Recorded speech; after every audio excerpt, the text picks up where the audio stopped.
ವೇದಗಳೇ ಇರ್ಬೋದು, ಪುರಾಣಗಳೇ ಇರ್ಬೋದು, ಮನುಷ್ಯನ ಬುದ್ಧಿಗೆ ನಿಲುಕದು ಯಾವುದೂ ಇಲ್ಲ. ಮನುಷ್ಯ ಸೃಷ್ಟಿಸಿದ್ದನ್ನು ಮನುಷ್ಯನೇ ವಿಮರ್ಶಿಸಬೇಕು.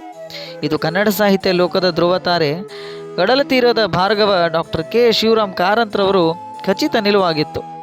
ಇದಕ್ಕೆ ಅತ್ಯುತ್ತಮ ಉದಾಹರಣೆ ನಿಲ್ಲುವ ಕೃತಿ ಅಂದರೆ 1977ರಲ್ಲಿ ಭಾರತೀಯ ಸಾಹಿತ್ಯದ ಅತ್ಯುನ್ನತ ಬಹುಮಾನವಾದ ಹಾಗೂ ಜ್ಞಾನಪೀಠ ಪ್ರಶಸ್ತಿಯನ್ನು ಮುಡಿಗೇರಿಸಿಕೊಂಡ ಅದ್ಭುತ ಕಾದಂಬರಿ ಮೂಕಜ್ಜಿಯ ಕನಸು. ಈ ಕಾದಂಬರಿ ಕೇವಲ ಒಂದು ಹಳ್ಳಿಯ ಮುದುಕಿಯ ಕಥೆಯಾಗಿರಲಿಲ್ಲ. ಇದು ಇಡೀ ಮಾನವ ಕುಲದ ವಿಕಾಸದ ಇತಿಹಾಸ ಅಂತ ಹೇಳಿದ್ರೂ ಕೂಡ ತಪ್ಪಾಗೋದಿಲ್ಲ. ನಾಗರಿಕತೆ ಬೆಳೆದಂತೆ ಮನುಷ್ಯ ತಾನೇ ಸೃಷ್ಟಿಸಿಕೊಂಡ ಧರ್ಮ, ದೇವರು, ಲೈಂಗಿಕತೆ, ಮದುವೆ ಮತ್ತು ನೈತಿಕ ಕಟ್ಟುಪಾಡುಗಳನ್ನು ಒಬ್ಬ ಸಾಮಾನ್ಯ ಹಳ್ಳಿಯ ವಿಧವೆ ಹೇಗೆ ತನ್ನ ಅತೀಂದ್ರಿಯ ದೃಷ್ಟಿ ಹಾಗೂ ಅಶೀತವಾದ ವೈಚಾರಿಕತೆಯಿಂದ ವಿಶ್ಲೇಷಿಸುತ್ತಾ ಹೋಗ್ತಾಳೆ ಅಂತ ಈ ಕಾದಂಬರಿ ಜೀವಾಳನೆ ತುಂಬಿದೆ. ಮೂಕಜ್ಜಿ ಕನಸು ಯಾಕೆ ಓದಬೇಕು, ಈ ಕಾದಂಬರಿಯನ್ನು ಯಾಕೆ ತಿಳಿಬೇಕು ಅಂತ ಕೇಳಿದಾಗ ನನಗಲ್ಲಿ ನೆನಪಾಗೋದು ಒಂದಿಷ್ಟು ಅಂಶಗಳು ತುಂಬ ನೆನಪಾಗ್ತವೆ. ವೈಚಾರಿಕ ಜಾಗೃತಿ ಮುಖ್ಯ ಆಗುತ್ತೆ. ಕಣ್ಣಿಗೆ ಕಾಣದ್ದನ್ನು ಕುರುಡಾಗಿ ನಂಬುವ ಸಮಾಜದಲ್ಲಿ ತರ್ಕ ಮತ್ತು ಅನುಭವ ಆಧಾರದ ಮೇಲೆ ಸತ್ಯವನ್ನು ಹೇಗೆ ಹುಡುಕಬೇಕು ಅಂತ ಈ ಕಾದಂಬರಿ ತುಂಬ ಚೆನ್ನಾಗಿ ಕಲ್ಪಿಸಿಕೊಡುತ್ತೆ. ಮಾನವ ಇತಿಹಾಸದ ದರ್ಶನ ಪ್ರಾಗೈತಿಹಾಸಿಕ ಕಾಲದಿಂದ ಹಿಡಿದು ಆಧುನಿಕ ಕಾಲದವರೆಗೂ ಮಾನವ ನಂಬಿಕೆಗಳು, ಲೈಂಗಿಕತೆ, ಮದುವೆ, ಧರ್ಮದ ಪರಿಕಲ್ಪನೆ ಹೇಗೆ ವಿಕಾಸಗೊಂಡವು ಅಂತ ಈ ಸರಳವಾಗಿ ಈ ಒಂದು ಕಾದಂಬರಿಯಲ್ಲಿ ವಿವರಣೆ ನೀಡಿದ್ದಾರೆ. ಸಮಾಜವು ವಿಧವೆ ಎಂದು ಮೂಲೆ ಗುಂಪು ಮಾಡಿದ ಒಬ್ಬ ವೃದ್ಧೆ ಇಡೀ ಜಗತ್ತ ಜ್ಞಾನವನ್ನೇ ತನ್ನದಾಗಿಸಿಕೊಂಡು ಯೋಚಿಸುವ ರೀತಿ ಈ ಕಾದಂಬರಿಯ ಅದ್ಭುತ ದೃಶ್ಯ ಅಂತ ಹೇಳ್ಬೋದು. ದೇವರು ಯಾರು, ಧರ್ಮ ಅಂದರೆ ಏನು, ಪಾಪ ಪುಣ್ಯಗಳ ಪರಿಕಲ್ಪನೆಗಳ ಬಗ್ಗೆ ಕಲ್ಪನೆಗಳ ಎಲ್ಲ ಪ್ರಶ್ನೆ ಇಲ್ಲಿ ಕ್ರಾಂತಿಕಾರಿ ಸತ್ಯಗಳನ್ನು ಹುಡುಕ್ತವೆ. ಈ ಕಾದಂಬರಿಯಲ್ಲಿ ಇರೋದು ಕೂಡ ಮುಖ್ಯ ಪಾತ್ರ ಮೂಕಜ್ಜಿ. ಅವಳು ಸಣ್ಣ ವಯಸ್ಸಿನಲ್ಲಿ ವಿಧವೆ ಆಗಿರ್ತಾಳೆ, ಮಕ್ಕಳು ಮರಿ ಇಲ್ಲದವಳು. ಮೂಕಜ್ಜಿ ಮಾತನಾಡುವುದು ಕಡಿಮೆ, ಆದರೆ ಆಲೋಚಿಸುವುದು ಹೆಚ್ಚಾಗಿರುತ್ತೆ. ಅವಳಿಗೆ ಒಂದು ವಿಶಿಷ್ಟವಾದ ಅತೀಂದ್ರಿಯ ಶಕ್ತಿ ಇರುತ್ತೆ. ಯಾವುದೇ ಹಳೆಯ ವಸ್ತುವನ್ನು ಮುಟ್ಟಿದ್ರೂ ಕೂಡ ಅಥವಾ ವ್ಯಕ್ತಿಯನ್ನು ನೋಡಿದ್ರೂ ಕೂಡ ಅವಳಿಗೆ ಅದರ ಭೂತಕಾಲ ಮತ್ತು ಮನಸ್ಸಿನ ಆಲೋಚನೆಗಳು ಮತ್ತು ಇತಿಹಾಸದ ದೃಶ್ಯಗಳು ಕನಸಿನ ರೂಪದಲ್ಲಿ ಕಾಣ್ತಾ ಇರುತ್ತೆ. ಹೇಗಿದೆ ನೋಡಿ. ಅವಳ ಮೊಮ್ಮಗ ಅನಂತ ಒಬ್ಬ ವಿದ್ಯಾವಂತ, ಜಿಜ್ಞಾಸು ಕೂಡ ಆಗಿರ್ತಾನೆ. ಅವನ ಅಜ್ಜಿಯ ಈ ಶಕ್ತಿಯನ್ನು ಗುರುತಿಸಿ ಅವಳೊಂದಿಗೆ ಸಂವಾದ ನಡೆಸ್ತಾನೆ. ಅಜ್ಜಿ ತನ್ನ ಕನಸುಗಳ ಮೂಲಕ ಕಂಡುಕೊಂಡ ಇತಿಹಾಸ ಮತ್ತು ಸತ್ಯವನ್ನು ಅನಂತನಿಗೆ ವಿವರಿಸ್ತಾ ಹೋಗ್ತಾಳೆ. ಈ ಇಬ್ಬರ ನಡುವಿನ ಸಂಭಾಷಣೆ ಇಡೀ ಕಾದಂಬರಿಯ ಜೀವಾಳ. ದೇವರು ಎಂಬುದು ಮನುಷ್ಯನ ತನ್ನ ಭಯ ಮತ್ತು ಅಸಹಾಯಕತೆಯ ಸೃಷ್ಟಿಸಿಕೊಂಡ ಕಲ್ಪನೆ ಅಂತ ಕಾದಂಬರಿಯ ಮುಖ್ಯ ಅಂಶವಾಗಿರುತ್ತೆ. ಮನುಷ್ಯ ಕಾಡಿನಲ್ಲಿ ಬದುಕುತ್ತಿದ್ದಾಗ ಗುಡುಗು, ಮಿಂಚು, ಪ್ರಕೃತಿ, ಅತಿಮಾನುಷ ಶಕ್ತಿಗಳು ಹೆದರಿ ದೇವರೆಂದು ಪೂಜಿಸಲು ಪ್ರಾರಂಭಿಸ್ತಾನೆ. ನಂತರ ಬಲಿ ಕೊಡುವ ಪದ್ಧತಿ ಬಂತು. ಈ ರೀತಿ ಕಾಲಕ್ರಮೇಣ ಧರ್ಮ ಮತ್ತು ದೇವರ ಕೈಯಲ್ಲಿ ಅಧಿಕಾರ ಜನರು ಹೆದರಿಸುವ ಸಾಧನಗಳಾದವು ಅಂತ ಮೂಕಜ್ಜಿ ವಿವರಿಸ್ತಾ ಹೋಗ್ತಾಳೆ. ಈ ಮನುಷ್ಯನಿಗೆ ಹಸಿವು ಎಷ್ಟು ಸಹಜವೋ ಕಾಮ ಮತ್ತು ಲೈಂಗಿಕತೆ ಅಷ್ಟೇ ಸಹಜವಾದ ಪ್ರಕೃತಿ ನಿಯಮ. ಆದರೆ ಸಮಾಜ ಅದನ್ನು ಪಾಪದ ಕಣ್ಣಿನಿಂದ ನೋಡುತ್ತೆ. ಇತಿಹಾಸದ ಒಂದು ಕಾಲದಲ್ಲಿ ಮದುವೆ ಎಂಬ ಕಟ್ಟುಪಾಡು ಇರಲಿಲ್ಲ. ಮನುಷ್ಯ ಪ್ರಾಣಿಗಳಂತೆ ಸಹಜವಾಗಿ ಬದುಕ್ತಾ ಇದ್ದ. ನಂತರ ವಂಶವಾಹಿ ಮತ್ತು ಆಸ್ತಿಯ ರಕ್ಷಣೆಗಾಗಿ ಸಮಾಜವು ಮದುವೆ ಮತ್ತು ಪಾತಿವೃತ್ಯ ನಿಯಮವನ್ನು ಹೆಣ್ಣಿನ ಮೇಲೆ ಹೇರ್ತಾ ಹೋಗುತ್ತೆ. ಸ್ವತಃ ವಿಧವೆಯಾದ ಈ ಮೂಕಜ್ಜಿ ಸಮಾಜದ ಹೆಣ್ಣಿನ ನೈಸರ್ಗಿಕ ಭಾವನೆಗಳು ಹೇಗೆ ಹತ್ತಿಕ್ಕುತ್ತೆ, ಅವಳ ಅಶುಭ ಯಾಕೆ ಆಗ್ತಾಳೆ ಅಂತ ತೀವ್ರವಾಗಿ ಇಲ್ಲಿ ಈ ಮೂಕಜ್ಜಿ ಖಂಡಿಸ್ತಾಳೆ. ಮನುಷ್ಯನನ್ನು ನಿಯಂತ್ರಿಸಲು ಸಮಾಜದ ಸೃಷ್ಟಿಸಿದ್ದ ಕಾಲ್ಪನಿಕ ಹೆದರಿಕೆಗಳು, ಸತ್ಕರ್ಮಗಳು ಪ್ರಕೃತಿಗೆ ಮತ್ತು ಜೀವಕುಲಕ್ಕೆ ದ್ರೋಹ ಬಗೆಯದೆ ಬದುಕುವುದು ಎಷ್ಟೇ ಮುಖ್ಯವಾಗ್ತವೆ. ಹಾಗೂ ಊರಿನ ಜನರು ಮಂತ್ರವಾದಿಗಳನ್ನು, ಜ್ಯೋತಿಷಿಗಳನ್ನು ನಂಬಿ ಮೋಸ ಹೋಗ್ತಾರೆ. ಮೂಕಜ್ಜಿ ಬಯಲಿಗಳಿತಾಳೆ. ಕಣ್ಣಿಗೆ ಕಾಣುವ ಸತ್ಯವೇ ಮುಖ್ಯ ಅಂತ ಹೊರತು ಅದೃಶ್ಯ ಶಕ್ತಿಗಳು ಮುಖ್ಯ ಅಲ್ಲ, ಮೂಢನಂಬಿಕೆಗಳನ್ನು ನಂಬೇಡಿ ಅಂತ ಈ ಕಾದಂಬರಿಯಲ್ಲಿ ಹೇಳ್ತಾಳೆ.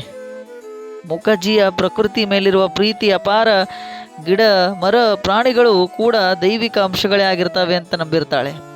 ಮನುಷ್ಯ ತಾನು ಸೃಷ್ಟಿಸಿದ ಕೃತಕ ಧರ್ಮದ ಕಟ್ಟುಪಾಡುಗಳಿಂದ ನೆಮ್ಮದಿ ಕಳೆದುಕೊಳ್ಳುತ್ತಿದ್ದಾನೆ. ಆದರೆ ಪ್ರಕೃತಿ ಯಾವುದೇ ಭೇದ ಭಾವವಿಲ್ಲದೆ ಸಹಜವಾಗಿ ಹರಿತಾ ಇದೆ. ನಾವು ಪ್ರಕೃತಿಯನ್ನು ನೋಡಿ ಬದುಕಬೇಕು, ಕಲಿಬೇಕು ಅಂತ ಕಾದಂಬರಿಯ ಸಂದೇಶ ಸಾರಿ ಸಾರಿ ಹೇಳುತ್ತೆ. ಈ ಮೂಕಜ್ಜಿ ಕೇವಲ ಹಳ್ಳಿಯ ಮುದುಕಿಯಾಗಿರಲಿಲ್ಲ. ಈ ಕಾದಂಬರಿಯಲ್ಲಿ ಇವಳು ಇಡೀ ಮಾನವ ಕುಲದ ವಿವೇಕದ ಪ್ರತೀಕ ಅಂತ ಹೇಳ್ತೀವಿ, ವಿಸ್ಡಮ್ ಅಂತ ಹೇಳ್ತೀವಿ. ಸಮಾಜ ಅವಳನ್ನು ಹುಚ್ಚಿ ಅಂತ ಕರಿತಿದ್ರು. ಅವಳು ಯಾರ ಮೇಲೂ ದ್ವೇಷ ಸಾಧಿಸಲಿಲ್ಲ. ಎಲ್ಲರ ತಪ್ಪುಗಳನ್ನು ಪಾಪಗಳನ್ನು ತಾಯಿಯ ಹೃದಯದಿಂದ ಹೇಗೆ ಕ್ಷಮಿಸ್ತಾಳೋ ಹಾಗೆ ಕ್ಷಮಿಸ್ತಾ ಹೋದಳು. ಏಕೆಂದರೆ ಅವಳಿಗೆ ಆ ತಪ್ಪುಗಳ ಹಿಂದಿರುವ ಮನುಷ್ಯನ ಅಸಹಾಯಕತೆ, ಅಜ್ಞಾನದ ಅರಿವಿತ್ತು.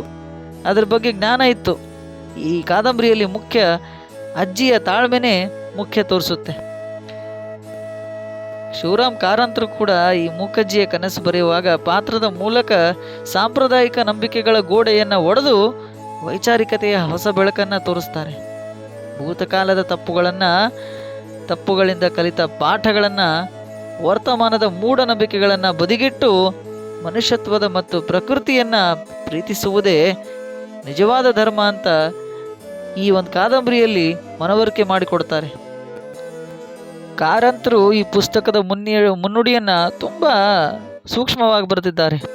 ಮನೋಜೀವಿಯಾದ ಮಾನವ ಕುಲವು ಈ ಭೂಮಿ ಮೇಲೆ ನೆಲೆಸಿದ ಅಲ್ಪಾವಧಿಯ ಅಮಿತ ವಿಶ್ವಗಳಿಂದ ಕೂಡಿರುವ ಹಲವಾರು ವರ್ಷಗಳಿಂದ ಕಾಣಿಸಿಕೊಂಡು ಬಂದ ಮಹಾ ಜಗತ್ತಿನ ಬರಿಯ ಸೆರಗೊಂದರ ಸೂಕ್ಷ್ಮ ಎಳೆಯನ್ನು ಕೂಡ ಚೆನ್ನಾಗಿ ಕಂಡಿರಲಾರ.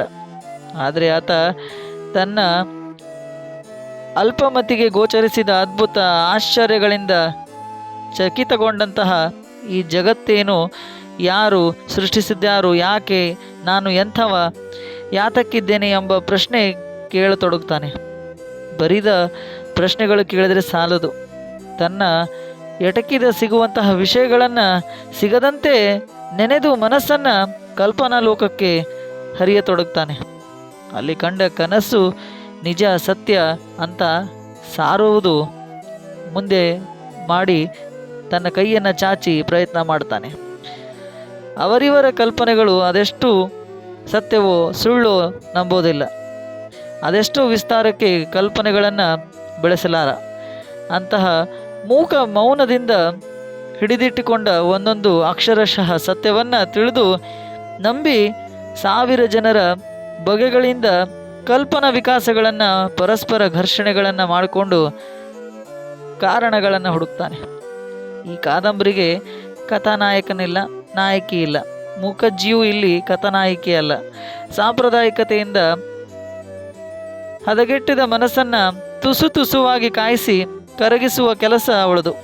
ಅಂತಹ ಅಜ್ಜಿಯೊಬ್ಬಳು ಇದ್ದಾಳಂತ ಸಂಶಯ ನಮಗೆ ಬಂದರೆ ನಮ್ಮ ಸಂಸ್ಕೃತಿಯ ನಂಬಿಕೆ ಕುರಿತಾದ ಸಂಶಯ ಪಿಶಾಚಿಯೂ ಕೂಡ ರೂಪವೇ ಅವಳಂದು ತಿಳಿಬೇಕು ಅಂತ ತಿಳಿಸ್ತಾರೆ.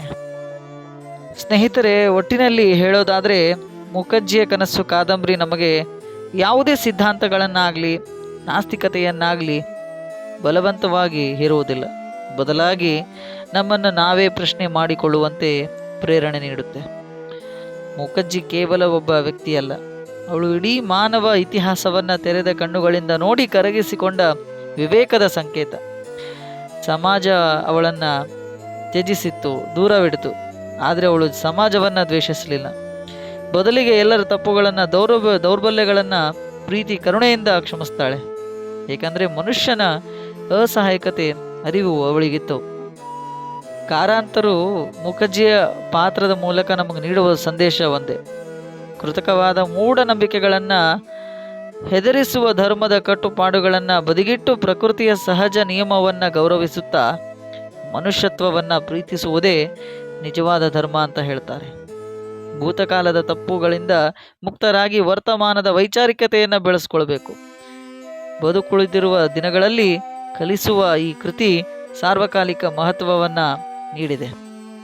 ಈ ವೈಚಾರಿಕ ದರ್ಶನವನ್ನು ನಮ್ಮದಾಗಿಸಿಕೊಂಡು ಮಾತ್ರ ಬದುಕಬೇಕು ಅಂತ ಕಾರಂತರ ಆಶಯ ನಿಜವಾದ ಅರ್ಥ ಸಿಗುತ್ತೆ ಅಂತ ಹೇಳ್ತಾ ಮೂಕಜ್ಜಿಯ ಕನಸು ಪುಸ್ತಕವನ್ನು ಸಾಧ್ಯವಾದರೆ ಒಂದು ಸಲ ಓದಿ ಆಲೋಚನೆ ಮಾಡಿ ಅಂತ ಕೊನೆಯ ಮಾತಿನೊಂದಿಗೆ ಮುಂದಿನ ವಿಡಿಯೋದಲ್ಲಿ ಮತ್ತೆ ಸಿಗೋಣ ಅಂತ ಹೇಳ್ತಾ ಧನ್ಯವಾದಗಳು.